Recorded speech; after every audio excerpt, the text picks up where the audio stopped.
見ねえからなんだその目は俺はなてめえみてえなのがでっきれいなんだよこのガッチャどうしたい手出してみろってんだよおいはったりだって言ってみろよおら汚ねえ面近づけるな。なんだと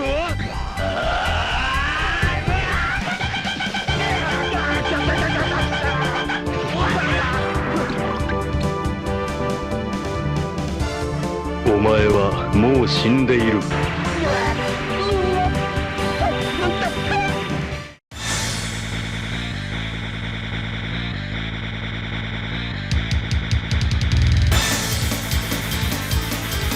Ciao a tutti ragazzi, sono il vostro Manu The Death, bentornati qua sul mio canale. Questo giovedì voglio portarvi un altro video personale inerente a quelle grandi icone degli anni 80 e 90 trasportate nel mondo dei videogiochi. Esattamente come ho fatto per il video di Dragon Ball e poi successivamente per quello dei Power Rangers, vi racconterò le mie esperienze personali in merito a questo fantastico universo e man mano aggiungerò i giochi che ho giocato nel passato per poi arrivare a quelli più recenti. Ken il Guerriero o Hokuto no Ken è stato un altro grandissimo capolavoro proveniente dal Giappone. Ha avuto un impatto sotto diversi punti di vista, ma era maggiormente noto per la sua violenza molto esplicita. Lo conobbi a metà degli anni 90, quando in quel periodo frequentavo le scuole medie. Mi ricordo ancora un mio compagno di classe che un giorno mi disse: Manu, lo conosci? Ken è un tizio che tira i pugni, fa scoppiare le teste ed è fortissimo. Ecco, quella cosa mi aveva sia incuriosito, ma anche da una parte mi aveva un po' inquietato, perché temevo fosse qualcosa di horror, insomma qualcosa di troppo adulto, troppo maturo che mi spaventasse, però mi aveva incuriosito tanto. E poi da lì a poco, guardando anche un po' casualmente Italia 7, ero arrivato a scoprirlo anch'io e lo avevo intercettato nel periodo in cui Kenshiro aveva appena sconfitto Shin, o lo stava per sconfiggere. La memoria mi è un po' offuscata perché avevo 9-10 anni, non mi ricordo benissimo, però lo avevo preso abbastanza presto, ecco, l'anime intendo.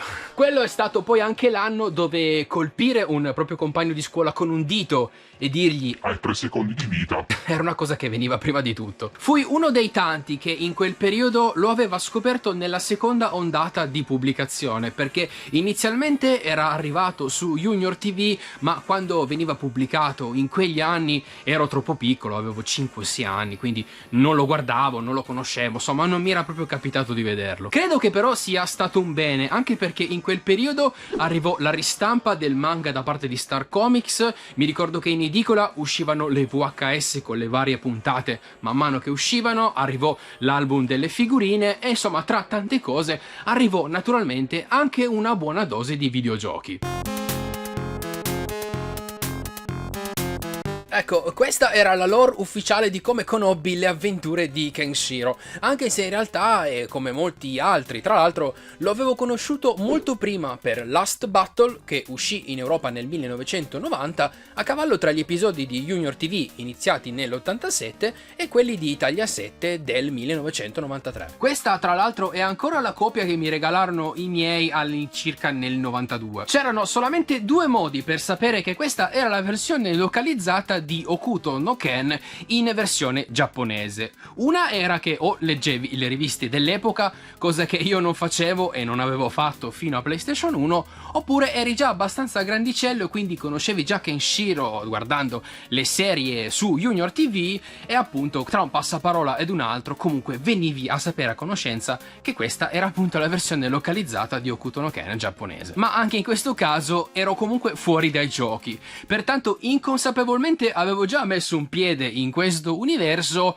ma l'ho saputo poi solamente moltissimi anni dopo. Ma come mai uscì così considerando poi che Kenshiro in Europa stava girando ed era comunque abbastanza noto. Beh, Last Battle, seppur era il gioco di Kenshiro in versione PAL, lo avevano cambiato talmente tanto che poi alla fine non lo era più. Il motivo principale era, non a caso, la violenza stessa che si trovava nella versione originale. La censura era una cosa abbastanza comune in quel periodo e tra tutti gli esempi più famosi ci fu la questione del sangue in Mortal Kombat e tanti altri esempi analoghi. In Last Battle i nemici sconfitti venivano scaraventati via dallo schermo, ma in Hokuto no Ken morivano piuttosto brutalmente, con teste e corpi che esplodevano. Nel mezzo poi ci furono anche i tentativi di evitare altri tipi di problemi legali, come ad esempio il boss chiamato Bask, che visivamente assomigliava un po' troppo ad Hulk Hogan e quindi decisero di fargli la pelle verde e voilà, ecco che in The Last Battle puoi combattere contro Hulk, senza Hogan ovviamente. Il gioco era un picchiaduro action a scorrimento piuttosto standard, semplicissimo nelle meccaniche e non particolarmente eccelso nel resto, anche se comunque aveva una buona grafica tutto sommato. Nella versione originale la trama si basa sugli eventi della seconda serie del cartone animato, dove Ken combatte i signori di Gento per poi arrivare allo scontro finale con Kaio. In Last Battle invece Ken si chiamava Azark, Bart si chiamava Max, Lynn si chiamava Alissa e così via. Insomma, avevano sputtanato tutto, non aveva quasi più niente a che fare con l'originale. Beh, sicuramente è un titolo che ricordo piacevolmente per l'infanzia, ma che poi negli anni successivi mi ha lasciato molto l'amaro in bocca. Avrei sinceramente voluto scoprire tutto questo all'epoca, così che magari avrei anche potuto reperire la versione giapponese direttamente in quel periodo, però è andata così e come primo gioco di Kenshiro diciamo che mi ero accontentato inconsapevolmente, anche perché non sapevo effettivamente a cosa stavo giocando. La mia prima esperienza ludica con questa saga iniziò con un gioco che aveva la trama della seconda serie e che era il seguito diretto di un titolo che uscì tempo prima. Dopo infatti mi chiesi quale fosse stato questo gioco e curiosai tra il suo passato per risalire alle sue origini. Chiamato semplicemente Hokuto no Ken, il primo gioco uscì in Giappone nel luglio del 1986 per la console Sega chiamata SG-1000 Mark III, una specie di predecessore del nostro Master System, ma che uscì solamente in Giappone e che era la terza revisione della serie SG-1000, le primissime console che Sega realizzò dopo la sua nascita.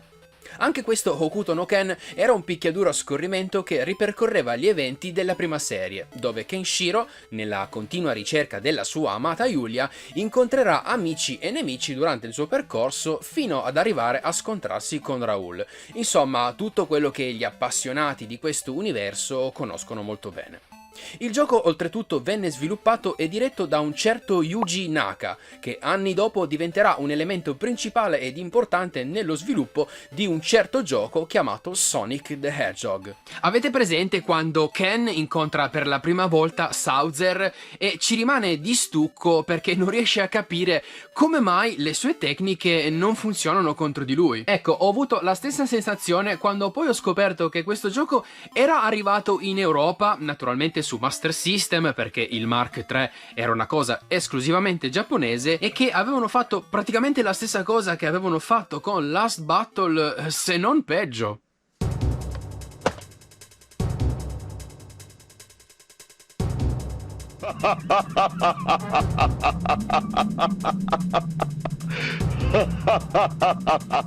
Black Belt, dove Kenshiro si chiamava Riki, Riki, Shin si chiamava Ryu e Bowser si chiamava Rita. Tutto vero, non scherzo. Questa versione non solo come Last Battle aveva perso tutti i riferimenti al materiale originario, ma qui addirittura cambiarono i fondali di quasi tutti i livelli, quasi tutte le musiche, gli sprite stessi di alcuni boss e nemici, dialoghi e scene completamente rimosse. Qui avevano veramente tolto talmente tante cose che sinceramente quando poi lo avevo scoperto nemmeno mi aveva dato poi così tanto fastidio, perché qui si trattava veramente di un gioco diverso sotto tanti aspetti e non qualche toppa qua e là come avevano fatto per Last Battle. Lo avevo di gran lunga preferito quando nel 2004 per PlayStation 2 uscì il remake nella collana Sega Aegis 2500. Avevo fatto un video su questa intera collana,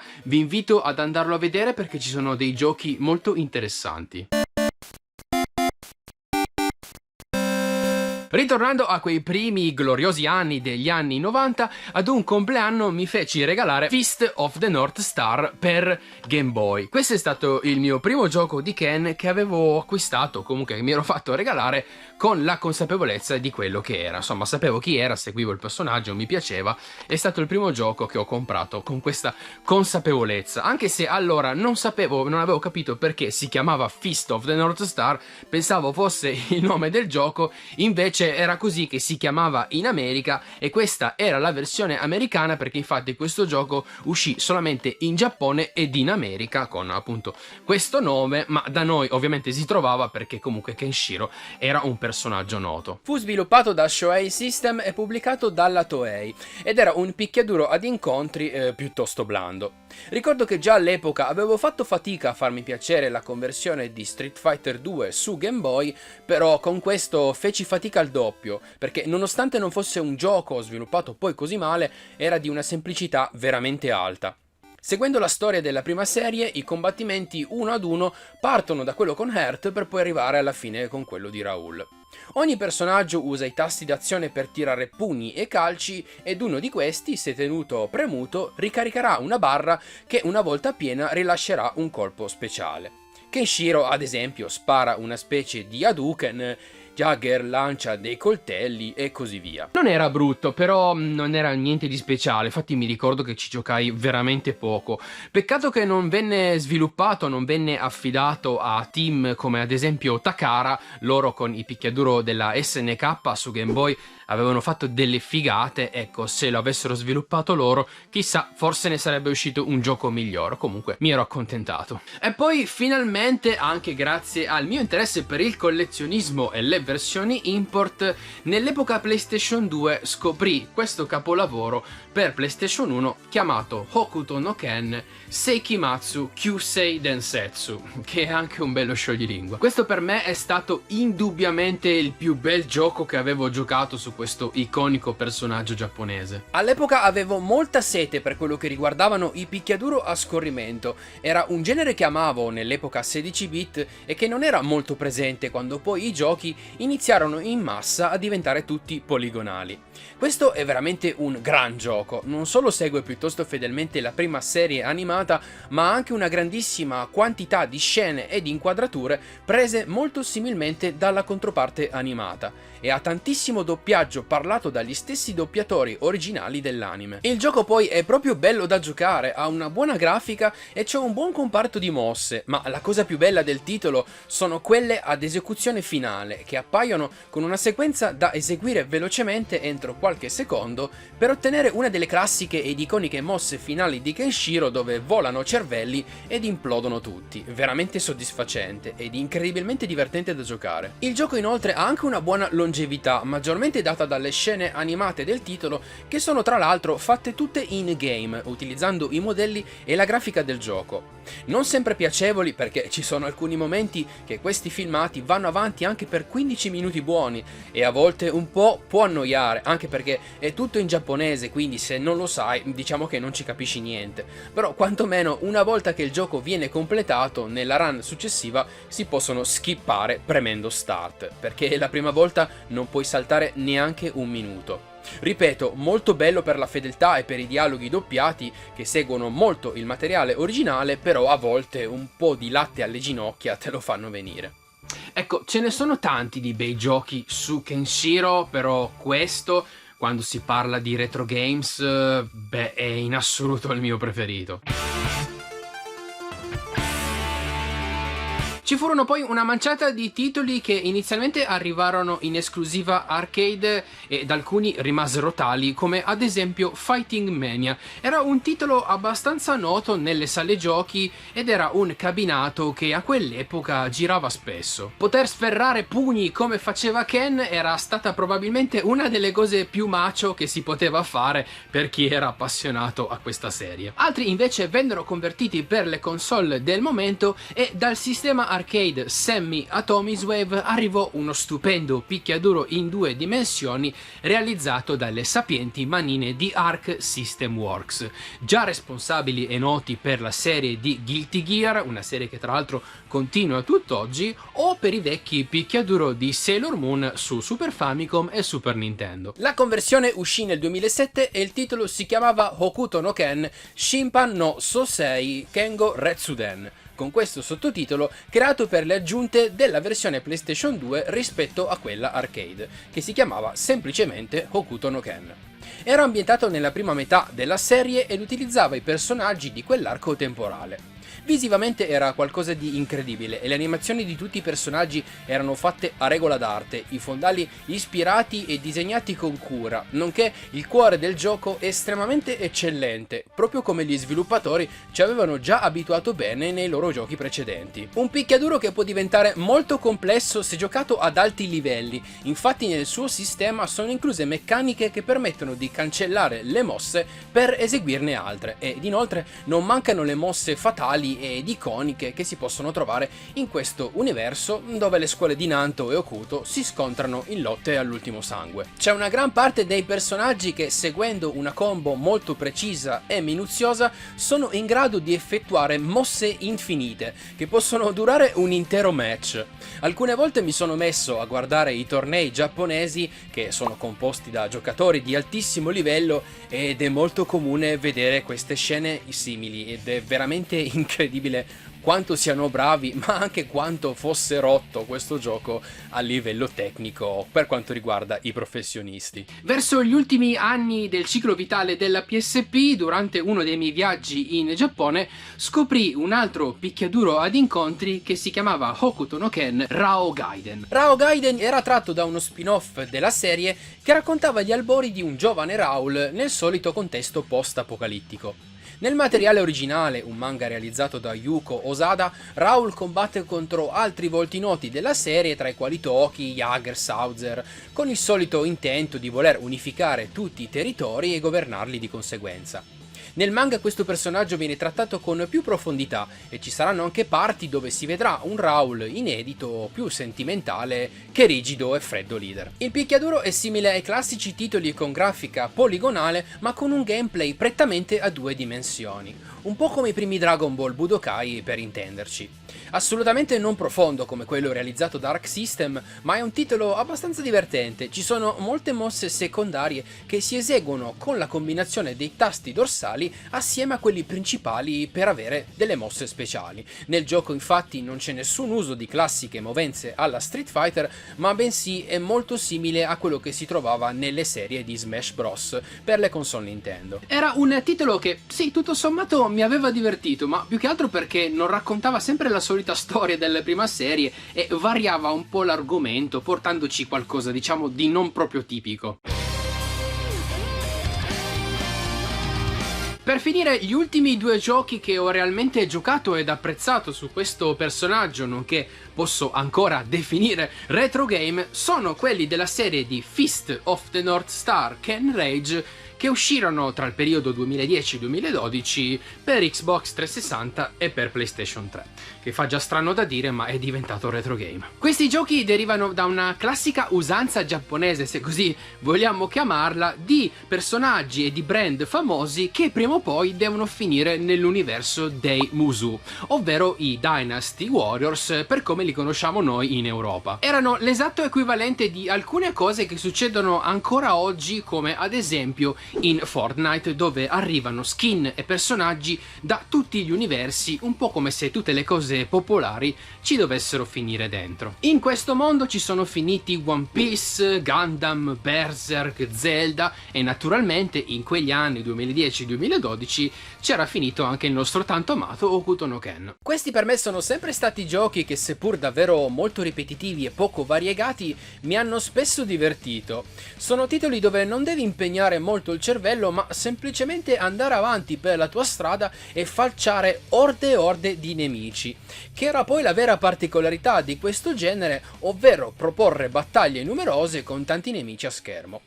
All'inizio questo genere della Koei era più forse una prova dimostrativa di programmazione e capacità hardware, ma poi negli anni ha avuto una vita propria con diversi seguiti. Nuovamente questi giochi seguono fedelmente le vicende della prima serie e grazie alla supervisione di Tetsuo Hara ci fu un particolare attenzione nei costumi e nel design generale dei personaggi e delle ambientazioni. Il gioco si suddivide tutto in quadri e ambienti che, una volta ripuliti dai nemici, è possibile procedere a quelli successivi. Il gioco è divertente, mi è sempre piaciuto sferrare 1000 calci e 1000 pugni ad una dozzina di nemici in contemporanea, per non parlare poi delle uccisioni che sono sempre molto esplosive e sanguinolente. Proseguendo nel gioco si incontreranno anche alcune varietà di nemici, come ad esempio quelli in sella, a motociclette piuttosto che a piedi, ma la varietà è comunque molto scarsa.